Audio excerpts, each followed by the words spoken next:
Welcome, everybody. This is Dr. Ben Pearl with FitFoot U. Today, I am honored to have two guests that were classmates in the class of 1988 at Pennsylvania College of Podiatric Medicine.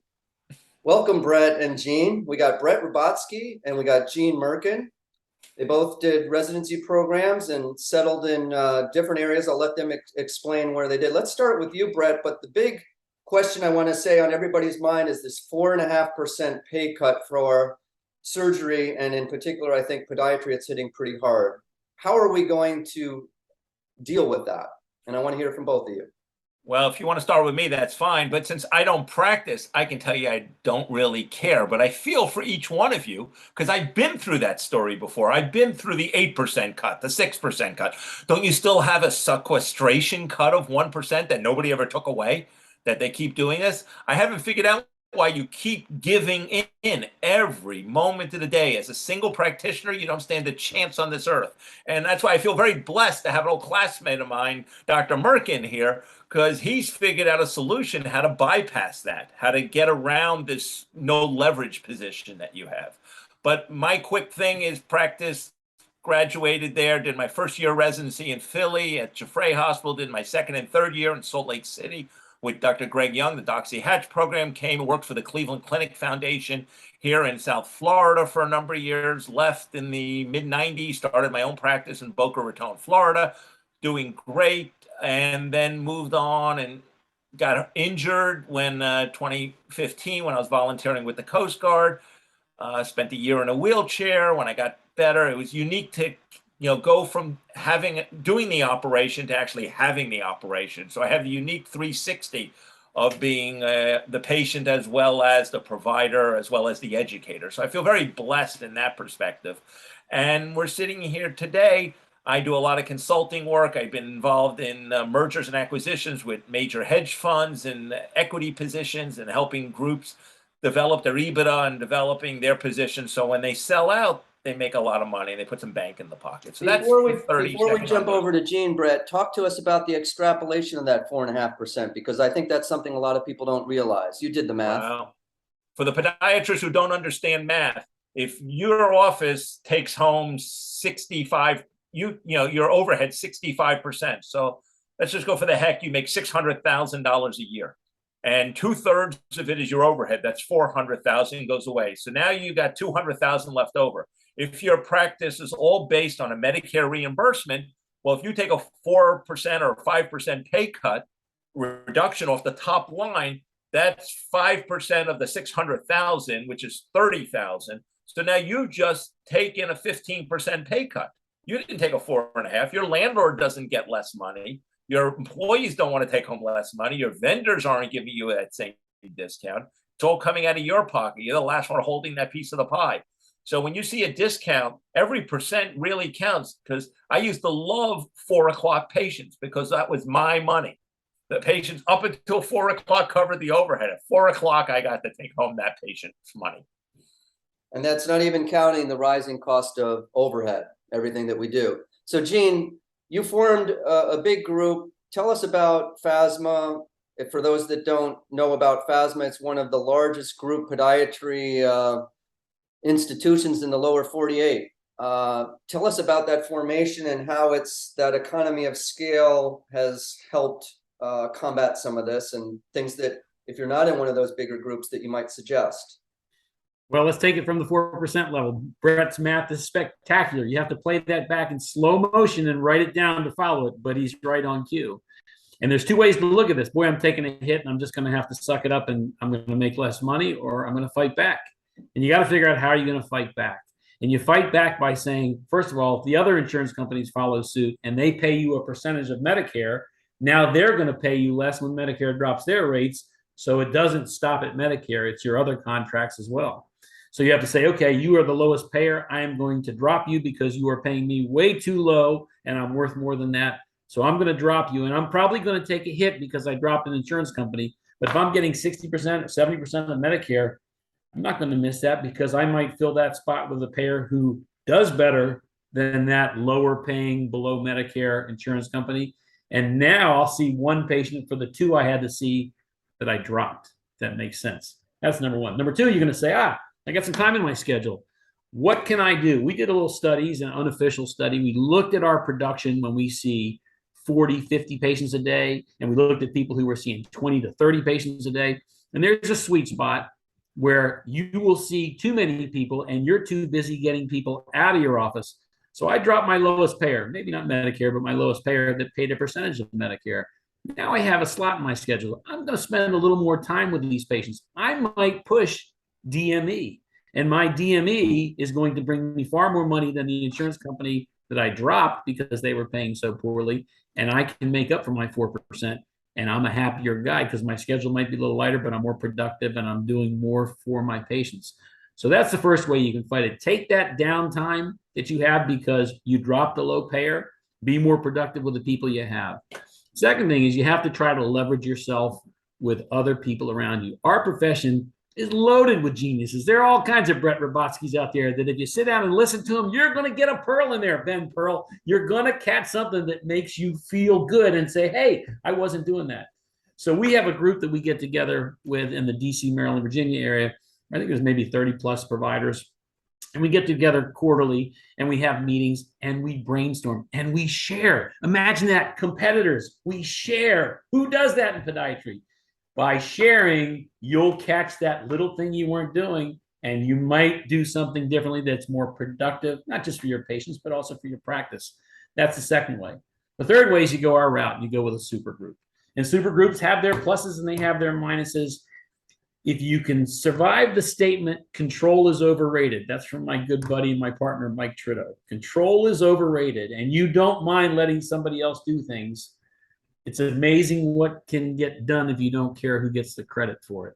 So we have in our super group negotiators. They go to the insurance companies. They try to show them what we do with our quality, our utilization, our review. And we say, we're saving you X amount of dollars by these things we do. We want a higher reimbursement. Not all of them will do it, but some will. And in numbers, when you get big enough, you can then say, if you don't give us more, we have all the provider control in this area. We will drop out of your plan. And you use your muscle of numbers to reimburse yourself at higher rates with these contracts that we get from these payers. Those are the three ways that I think you can do better than the 4% cut that comes. Of course, everybody that's listening has to learn to write their legislators. You have to learn to make yourself heard and be politically active. Otherwise, things don't change as well. And together, it makes a difference. Individually, it has very little effect. Couple quick follow-ups before I jump back over to Brett. What about from your quality assurance and going through the payer status? Did you find as an example, here's getting into the weeds a little bit, a Medicare Advantage plan? Is that something you decided to keep? They are a little more tough to deal with sometimes with referral codes and so forth. What has been your group decision with something like that? There have been some that we just refused to be a part of, and we said no. They asked us to join, and we said we will not do it, and we didn't. So you have to have the confidence and the backing to say no. And little by little, some of your worst payers may come around. Again, individually, it's very difficult to do as a 1 or 2 doctor group. It's not going to have a lot of muscle to say, I'm going to drop. And you'll drop, they'll say goodbye because there are other people who fill in. So it's collectively enough people learning to say no where their provider list drops so low they don't have service for their insured. The other Ben, thing I think we got to break up. Ben, before you get for that, there's only 3 ways to make money. And we almost need to throw them out so everyone knows it. You either need to see more patients. You need to have each patient buy more stuff or more services, or they need to come in more frequently. And if you got to keep those 3 things, and if you look at breaking up each one individually, how to get more patients is obviously marketing, advertising, whatever you do. But when they get in your office, offer more services. Look at the leg and say, maybe it needs a biopsy. Maybe there's something there that doesn't look right. I can't tell you. I think Bill Scheer has a great line, is that if you haven't seen a skin cancer, it's seen you. And you keep that in mind. And then frequency. When did this idea that we'll see people in a week, 2 weeks, when did the week become the thing? I know Gene and I, when we trained at the school, PCPM, before it was Temple University, Dr. So-and-so was only there on Tuesday or Wednesday or Thursday. So we saw the patients the following week and we got in that habit. But if somebody comes in with an infected ingrown toenail on Tuesday, why not see them again on Thursday or Friday? Make sure they're better before they call you over the weekend and try to ruin your day. This 1 week thing we can clearly get rid of and start doing that way. So again, 3 ways to make money: more patients, sell more or offer more services, or increase the frequency. And increasing the frequency and more services are relatively easy. You got to work to get more patients, but the other stuff is relatively easy. And if you increase by 10% each one of those, you get 33% more money at the end of the year, and your overhead didn't go up. It's not going to cost you more to increase 10% utilization. Well, I want to piggyback off that idea, Brett, right quick. So, for instance, today I saw somebody that had clearly a history of gout, did some drinking, had some rich foods, etc., and had a loose history of gout. And I scheduled him for Friday after getting a uric acid, doing a cortisone injection. He had resonance on the ultrasound, something called the double contour sign, which helped confirm gout. Did you get a blood test? Yes, of course. I did get a blood test. So you ordered blood work. And you did the ultrasound. And I scheduled him for Monday, but what I should have done. You got the blood work back. Yeah, is Friday, Thursday or Friday before the weekend. And that will help ensure patient compliance as well. And you're right, we get in that 1 week dogmatic thing. And I think that sometimes they will fall through if, let's say, the cortisone didn't work in the Colchris, and then he goes to the emergency room and they give him prednisone, and then he loses faith in you. So I would have seen them. Today's Monday when we're recording this. So I would have ordered the blood work, seen them on Tuesday, given them the injection on Tuesday instead of taking the reduction, to make sure they didn't have diabetes and I'm not going to throw something out of whack. And then I'd see them back on Thursday. Let's see if the thing worked. So I got an extra visit in that week, and I provided outstanding medical care. There's always the changing course opportunity too. So we could check in with him tomorrow, see how he's doing, and say, we've got your blood work. Telemedicine visit. You can have a telemedicine visit with him tomorrow. Yeah, there you go. All right. So, Gene, you were also talking about the leverage of groups. Sometimes in a group think situation, things work at glacial speed with, for instance, getting a DME product aboard. What would be some of the things that you think might help assist that glacial process? Because there's a lot of admin layers in the big groups. Well, the bigger you get, the bigger those layers are, the deeper they are. And that's just a fact of life. So you can't fight that. But you have something, and it may not be the best thing, but if there's a code, we have it, and all of us can have it. You use that code until you can get it approved. And that, the give and take of a super group is you don't make rapid decisions and things don't change very quickly, but they will change if you can show that there's good use and, more importantly, a return on the investment. Well, but Gene, you're running a business that's totally based on outcome results. Everybody wants your outcome. And then how much does it cost you to get to that outcome? And if you keep track of that and you keep happy people, I mean, you guys with a larger group can have an infrastructure where everyone walks out of their appointment. If they schedule an appointment, they walk into a little booth and they give a video testimonial. And you could wind up with 10,000 testimonials in a month, in no time. Well, we've done that. We have, I'm sure everybody out there has something close to it. We had something where as soon as you left the office, you got your questionnaire, which led you to the reviews on Google, and boom, you're instantly on the website and things like that. The answer to Ben's question is there's a brace. We have it. It may not be the newest, latest, greatest, but there's a protocol to get these things on that work. We went through skin grafts. We almost lost our shirts on some of these skin grafts until we did the proper analyses and found out which one was getting paid, what the reimbursements were. So we've now limited on purpose how many graft companies we use and approve based on product success and the cost and return. Pretty soon you'll become your own distributor of these. You go directly to the company, cut out the middle person. I don't know if you do that with MRIs or home health care or pathology labs or all the other ancillaries that are easy to pick up when you're a large entity. Spot on. That's the ancillary service side that makes a difference. And that's we have our own pathology lab. Make in another space. Yes, correct. The idea goes back to you either have more services or you see more patients, et cetera. So that's exactly the benefit of a super group. Our super group in particular has decided to focus on podiatry as its core right now. I think our second bite people will probably go much further into the ancillary service field because we've tried to do the core base and work on production productivity in the offices. the next step for the second bite people to go to the next level will be ancillary services and things like that. Have you taken center of excellences from, like, you have, I assume, a lot of doctors, 20, 30, 50, whatever you have these days, but there's probably one doctor who bills for a bunion code and does much better, or for heel pain does much better than somebody else. Go back and look for that center of excellence. How does that doctor generate more revenue for that problem with the same outcome? So the beauty of a supergroup in our situation is everything is transparent. You can see what I bill, what I collect, how many patients I see, the average time per visit. We leverage our software data to every angle that we can. So if I see somebody who's doing 80 pairs of orthotics a month, I can go to that person's schedule. I can see what they're doing, how they're charting, how they're billing. And guess what? I might take some of those things, those pearls, those bend pearls, and incorporate it into my practice.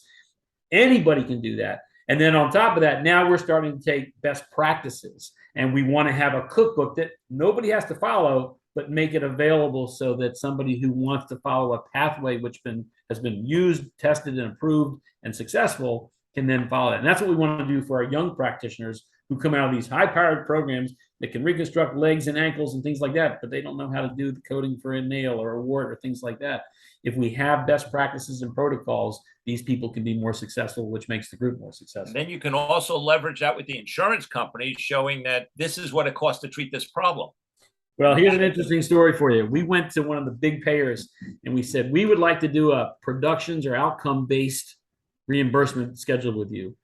And they were just ecstatic. And we went through this whole thing. We said, whatever you're spending on your diabetic care, we would propose you pay us a lower guaranteed fee per code. But if we save you X amount of dollars on your population in this area, we would like a percentage. And they came back to us 3 months later, and they said, we don't have the software to do that. We know they have the software to do that because they can tell us everything we could ever think of about our patient encounters. But they realized they'd be giving up way too much profit. So there's some truth in that. Gene, I want to reel back to something. Hospitalization. Gene, I want to reel back to something you said earlier about practice reviews, and that is key in this world of people looking at the web. You say that sometimes you'll have patients do those reviews right while they're in the office. What mechanism, if I understood you correctly, what mechanism do you use for that? We used a group called Binary Fountain, and it was spectacular because it drilled down to the level of front desk experience, medical assistant experience, doctor experience, and it would go through just 5 questions on how your visit was interpreted by the patient. And then it sort of aggregates to the Google, let's say, a couple other review sites. Is that what it does as well? Well, this one fed Google in particular. And so It would take you, if you gave a 4-star rating or above, it would take you right to that website and the patient could choose whether to fill it out or not. They didn't have to click on other things. It took them right there. We got live feedback that showed up on our web that our doctors, our staffing could see. We got summaries at the end of the month, ratings on every single area you could think of. We've since stopped that because we now have new software that says they're going to do it for us. And interestingly, we do feel like, and this is anecdotally, I don't have anything to support it, that our reviews dropped off considerably. If you look at our websites, they're not nearly as fresh as they have been, but we're told by our new software that that's going to change and we're going to have that same mechanism in place. How do you, so again, you have them, most of the patients will do that review right in the office after the office experience? Or do they? No, it goes right to their cell phone. It go either text, they give us a choice of text or email, and they would receive it through either mechanism. Now my experience, and it's not quite as sophisticated, when we email or when we text the link to the reviews, and by the way, we have QR codes that we do, and that's nobody does it. Everyone listens to one radio station, WIIFM. What's in it for me?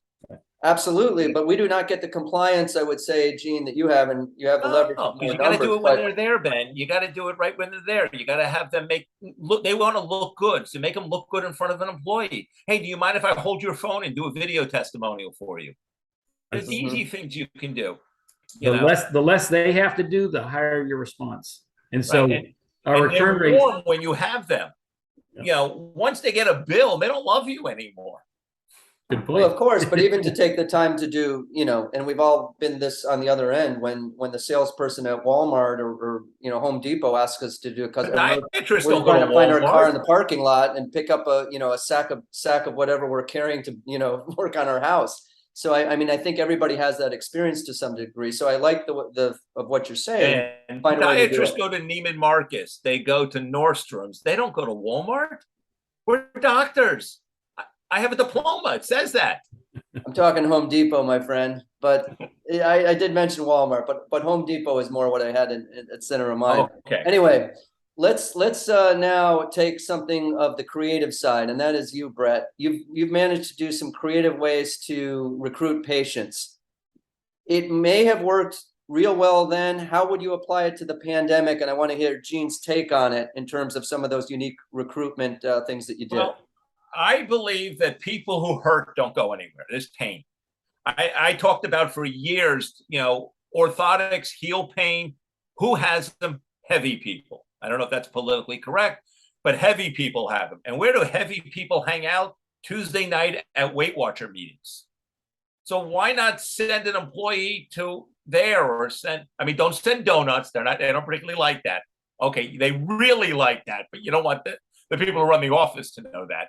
But you let them know that there are exciting things. People who are overweight, people who work in the mall, go to whoever, Simmons or whoever the group who runs the big mall in your community and say, listen, I'd like to do a paycheck stuffer and make a little card about foot pain.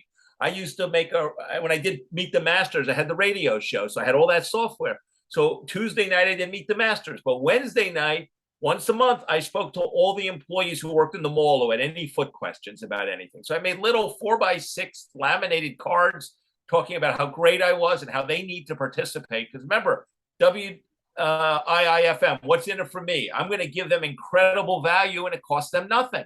So I would walk through the mall or have the kids go through the mall and hand out these little cards. And you'd get 30, 40, 50 people to call in on a Wednesday night. And you talk, they would tell you this hurts, that hurts. And you tell them, you give them suggestions. They love having access to the doctor. And especially if they work in the shoe department.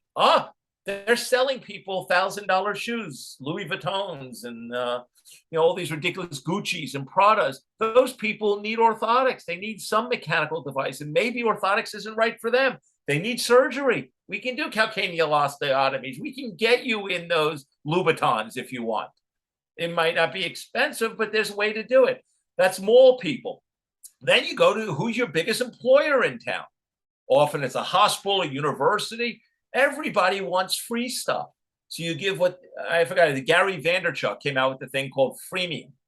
You want to give out incredible knowledge that's free, and then they come back to you. You become preeminent in your community.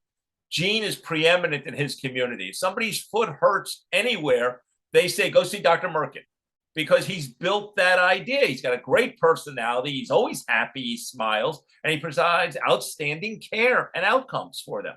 That's Gene, what it is. Is that by reputation now, or are you finding that you guys are doing some of these community outreach events? What's been your latest new thing that you've, or continuing thing that you've done to have patient recruitment?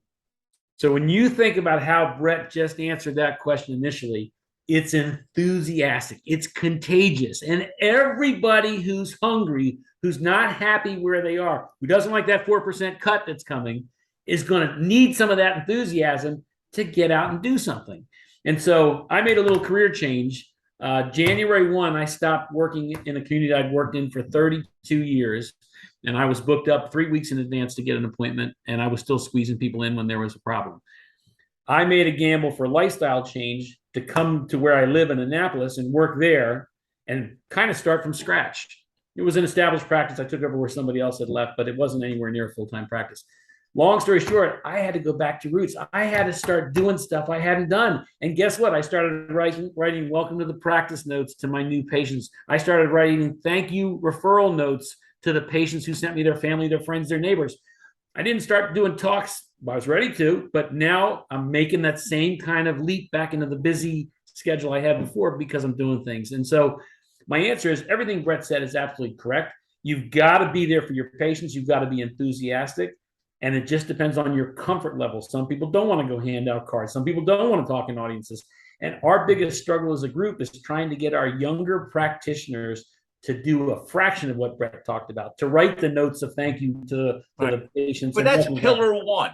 I believe you got to, the more pillars you have, the greater your foundation, the greater your stability. What are pillars 2 and 3? So let's go through another pillar, marketing to doctors. The only time I'll spend money and really do anything is marketing to doctors, because why? Those are the people who are best. Go back, I'll give you a fun answer. I used to send out faxes to all the doctors, knowing that the doctor isn't the one who reads the fax, it's the staff, letting them know about, I'm offering free CPR classes, once a month in my office. All their staff needs CPR. So, they get the card for free. It cost me $30 with the American Heart Association. And I gave them all the cards and everyone came in. So that was a great thing you could do that way. Market to the doctors. Pick who the 10 biggest hitters in your community. The guys who control the referral basis, guys or gals who control that. And send them stuff. I used to send little flashlights. There's a company called Oriental Trading Company. You can buy all this little junk stuff and send them. You send these 10 guys a little flashlight saying, "Are you tired of your consults being in the dark? Think of me." Then 2 weeks later, they get a little toy yo-yo in the mail. And it would say, "You're tired of up and downs with your consults? Think of me." And it was funny because a lot of the doctors finally came over to me, and I practiced in Boca Raton. You got Dennis Frisch, who was president of APMA, Mark Block, who runs. There's a lot of Peppy Eisenfeld. There's a lot of very good doctors in the community who provide good care, who had long-standing relationships with people. But eventually, everyone got around that. They got these little toys. Doctors are kids. The little toys they love. And then when they started sending me patients, I stopped sending them toys, and they would stop me in the doctor's lab. Haven't gotten anything from you in a while. So I would go to Oriental Trading Company and buy 500 little, magnifying glasses. See up close your pathology. Think of me. So those are the things. You got to be cute. You got to be informative. What do we do as a society? Where do we spend our most money? We spend our most money in entertainment.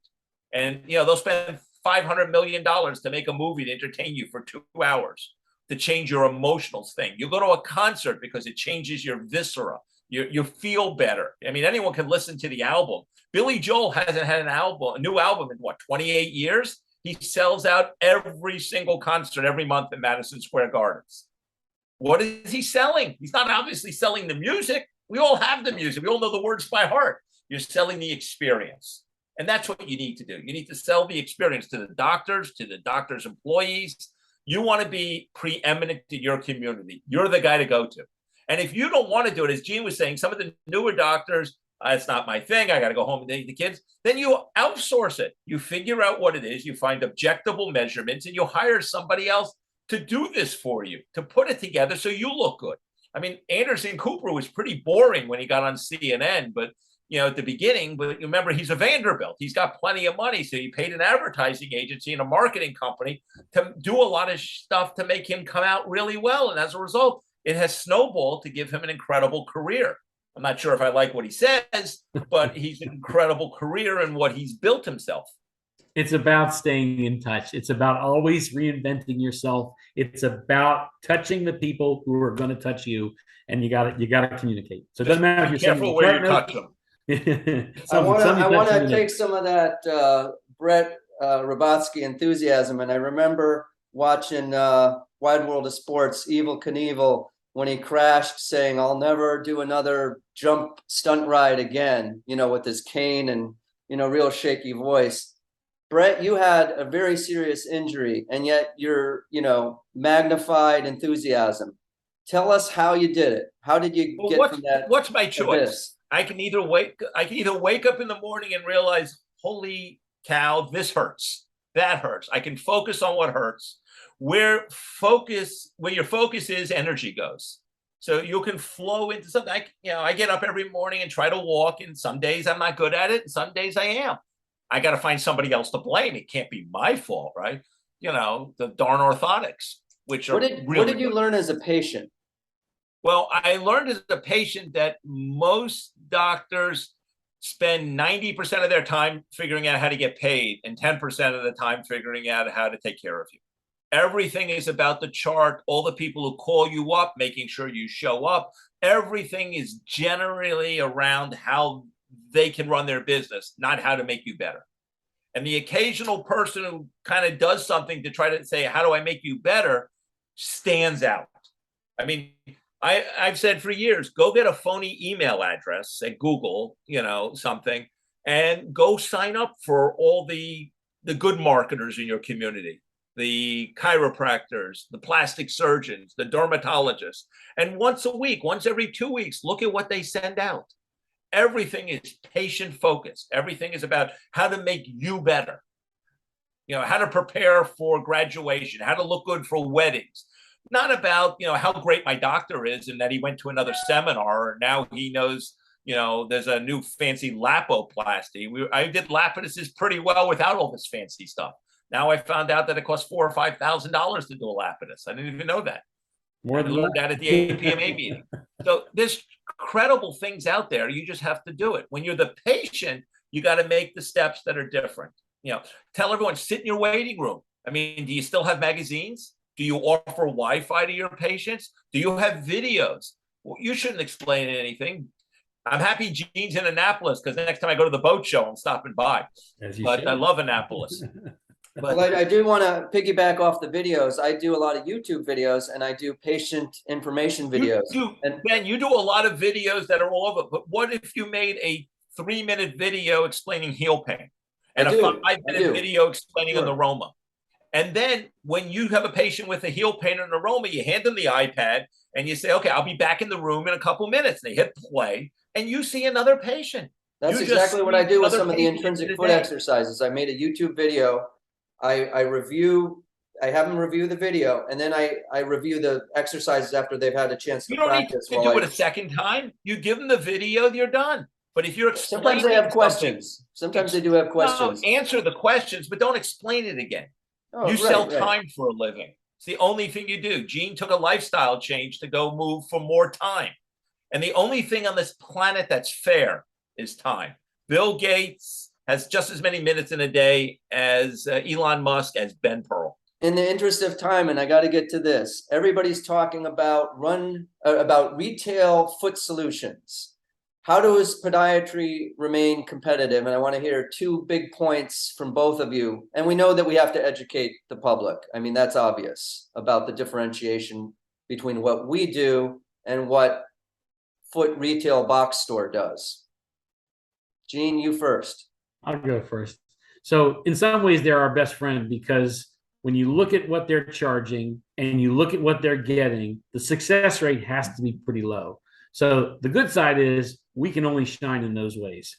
The bad news is now they're gun shy, they're bitter because they spent $1,200 to $1,500 getting these over-the-counter inserts that they thought would be their life-saving, and they don't get their money back. So I think it comes down to I make my patients realize they need the inserts, not because I say they need them, because I do something that's going to make them feel better, just like the insert. So everybody in my practice who is going to get an orthotic gets strapped. Simple low dye strapping. Go walk around for the next 6 to 8 hours. If it works, I can look at you on the eyes and tell you the odds of my orthotic helping you is very strong and very high, and you'll come back and I'll make you an orthotic. If it feels good early, you get a hard insert. If it feels better later, you get a soft insert. If it's in the middle, it's going to be just right. It's Goldilocks and the 3 bears. So it has to be just right. That's how I use that to my advantage. Secondly, as I see them, they'll say, oh, well, your insurance does cover this. So if I can show you it's medically necessary, it's not coming out of your pocket. But how do you deal with this? I think it starts on a state level. Our state societies have to do something to educate the public. We have to put something on our websites. A true custom orthotic is this. This is how you know if you get it. It's a problem because it is taking business away from us. But I will flip that to my advantage. Hey, you try my tape. If that helps you, my insert will work better than that because you tried theirs and it didn't work. Am my understanding this is a company that does orthotics? I'm sorry? In your area? Is this a company that makes foot stuff for people? The Good Feet store is the one that's a big competitive. Great way to beat all them is I always offer a 100% guarantee on my orthotics. If it doesn't work and you follow my list of 10 steps, I mean, I've given money back to 3 people. I mean, in 20 years. So that's a quick thing. Today, I heard on the radio about these copper socks that are now orthotics because they can fit in shoes. They call them orthotic socks. Yeah. Crazy. Orthotic is a prescription device, and people need to go to the Federal Trade Commission. You got to let your state bitch about this, and that should come to an end. The other thing you can do is put videos up about what it really takes to do orthotics, good alignment, positioning, slow motion video of people walking. Use that, and then tag the name of that company in the thing. So when anybody searches that company, your video shows up. A little guerrilla marketing. So people get the I'm bringing Brett out of retirement. He's going to come work for our group. Oh, love Annapolis. So that won't be hard. Like Al but those Pacino are and the The little Godfather. things you guys can bring him do back to in. make a huge Gene's difference. going to bring him back in. You look at who your competition, just when you think you're out, Godfather 3, but just when you think you're out. But there are incredible opportunities. I love when somebody, God, you spent $1,500 of that. Did they take you to the cleaners Exactly. or something? Oh, I don't like that I paid the money. I will tell you one bad quick tigers. vignette. I did talk to one of the retail places and said this clearly wasn't working for them, and they did agree to, because it had only been 24 hours, to actually refund the money, and they can change them out for shoes. So if it's really a misfit, that's another option. Everybody should pay on credit cards, and then you fight the payments. Right. No big deal. It didn't work. We're in the last 2 minutes, and I want to just summarize 3 main points that I got out of tonight, and then give you guys each a minute to give, or 30 seconds to give last word. So what I got out of tonight is, number one with the pillars is be enthusiastic, have a smile. Number 2 is on fighting or being competitive with some of the retail outlets. Don't forget the low dice strapping.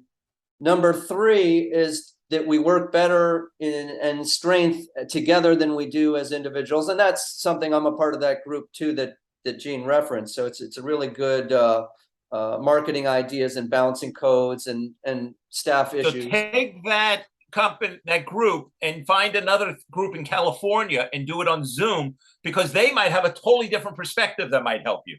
When the guy took over changing IBM, Lou Gassner, he said, how many people do we have working here from Northern California, where everything was happening in the computer world back in the 90s? And they said, nobody. He said, we need new voices. We got 30 seconds for you, Brett. Last 30 for you. 2 other pillars that you would add to the take-home points. Well, I would do an automatic response system. I'd use something like Get Response, or one of these email things where the patient gets an email, welcome to my practice, nice to see you. And then you don't even think about it. But then 4 weeks later, everything's going great. Do you know anybody else with foot problems? That's great. I even made VIP business cards to hand all my patients. Same phone numbers, but they think they're a VIP, so they don't throw it out. Gene, you got the last 30 seconds. Go. I'll take them. We run a code at the beginning of November. Everybody who's gotten L3000 gets a note. Your HSA is going to expire. Your insurance deductible starts over. If you're having foot pain, come in to see if it's time to remake your orthotics. The return on that investment is spectacular. And by email, it costs you pennies. That's number 1. Number 2, we give them a little coupon that says, hey, if you want a second pair of orthotics with this scan over the next 3 months, I think it is, we'll reduce our fee, because most insurances only give you 1 pair, to half of what you paid for the first. If they need a second pair, that's all the better. When they call you up and say, hey, doc, my feet are, when you see them for your follow-up, maybe in a week or less than a week, not necessarily a week or a month, whatever it is, how you doing with your inserts? You wearing them in your sneakers? Everything's good. How do you feel in your work shoes? A little sore. Well, we can make you a second pair for your work shoes if you want. That second pair adds a lot of revenue to your bottom line. And more importantly, it also helps the patient. And we got to remember that's partly the goal. We tell people the lifespan of their orthotics can be as little as 1 year. It can be 3 years. If they start to feel like they're less effective. Remind them that the 3 of us are wearing glasses. That's what orthotics do. They bend the ground reactive forces so that we're balanced. Same way the light coming through our lenses make the back of our retinas so the image looks good. You're selling glasses. Who's not going to buy another pair of glasses? You gotta. I mean, there's certain things. Right. I remember diabetic shoes. Who in the world owns 1 pair? What if they get wet? They always need 2 pairs. It's all about the message we deliver, and you it's sell with the enthusiasm. It's with need, and it's letting them know how they can get that extra pair, extra brace, whatever. Gene, in this little bonus round that we have, I want to ask you I want to ask Gene about technology and your views on technology. You happen to pick up a piece of technology, the Swift technology for warts. So some of these are a flash in the pan, some of them have relevance. How do you make your assessments when bringing stuff in and then looking at the perceived patient value of, you know, the disposables you have to pay for? Give us your algorithm for making those decisions. I think first, obviously, is find out the efficacy of what they propose this machine might have for your patients. Secondly, is the vendors we've been closest with are standing behind their product. They're saying, go ahead and try it for a little bit, and if you like it, I'll sell it to you. You can't beat that. We have some vendors who do lasers who've been willing to say, I'll give you 6 months and your money back if you don't like it after 6 months. You want to work with people like that. If you read the information on the modality and you get a vendor who's willing to do that, that's number 1 and 2 right off the bat. Number 3 is you got to look at what your disposables are going to cost. Swift is impressive, but those heads are expensive. Those guys are spectacular people. I can't say anything but great things about the company, their vendors, etc. The machine works, but you got to have a patient population who's willing to spend $200-250 per pop 2-3 times. And then you'll fine tune it anyway. So whatever protocol they're going to tell you, most of us are going to find ways to manipulate it, work it better. I now give blocks for my Swift where I never did before. And guess what? They're getting better in one visit because they're not pulling away. I can turn the intensity up and man, that thing is working. But you got to figure out your patient population. And we have 160 docs, and I think in 99 locations, somewhere close to that. And one area is completely different and would never support that Swift area, whereas other areas, people don't bat an eye. The DC, Maryland, Northern Virginia area, in a heartbeat, people spend that kind of money. Their time is their money. They want the quickest and the latest and greatest. When I ran the dermatology practice, we used to learn, because we'd have $1 million in lasers, and then 8 months later, you need the newer lasers. Remember, whatever piece of equipment you buy should be paid for with the money you earn from that equipment. You never want to reach in your pocket to buy equipment. You want to let, as Gene said, 30 days, 60 days, 90 days, you start using it. And if you're not generating enough revenue to cover the cost of the machine, take it back. There's a lot of things, extracorporeal shockwave therapy. You can go through the list of all the different treatments out there. Aesthetics, Botox. There's a lot of things you can do. Let whatever you're going to do pay for itself. But you got to believe in the machine. If you don't, it's got to work. Yeah. You never want to jeopardize your reputation. Right. You don't want to get some funny thing. I don't know. As a profession, we burnt nerves, we freeze nerves, we cut nerves, then we dissect nerves. How many treatments are there for an aroma? Yeah. I did very well with a cortisone shot. And then I did an ultrasound to find out that I put it in the right place because they paid me more. I said, okay, I'll watch me do it. I mean, if we can put a needle into an interphalangeal joint, we're not going to have a problem doing anything. We're very good when it comes to shots. That's this profession. Guys, one of the ways that I relate to my patients, especially in the world of sports medicine, is partaking in activities and trying to stay healthy. Each of you, as we wrap up, and I like to ask my guests, how do you stay healthy on Unfit Foot U? What do you do, Gene, to stay healthy? I'm injured. I'm getting better. What did you hurt? I ride a bike when I can, and I walk a lot, but my days of running are over because torn labrum in your hip don't do well with that. So, but you're right. When you hang out with that crowd becomes your patient, whether it's social, whether it's athletic, big part of building a practice. See, I think Krispy Kreme is a really good way to stay healthy. I mean, the preservatives in that, you could leave it in the backseat of your car for a month and it looks exactly the same. Same with McDonald's French fries. Whatever they're doing to preserve the youth of that. But kidding aside, you got to be smart. You got to be active. You got to be well-read. You can't be dogmatically into anything. Remember, you wake up each morning and you choose to either have a good day or a bad day. And don't let anybody else make that choice away from you. You got one shot at life. What's the old Gusto commercials for beer? You only go around once in this life. Until somebody comes back and tells us. Both look like you are living the Gusto. Thank you so much for being guests. I've had two great veterans. That was great stuff from Dr. Brett Ribotsky and Dr. Gene Mirkin. Next week, we're going to have a different perspective from Canada, Dr. Muriel Blanchette. She's going to give us a women's perspective on podiatry and things she's doing in her practice. Till next time, this is Dr. Ben Pearl with Fit Foot U.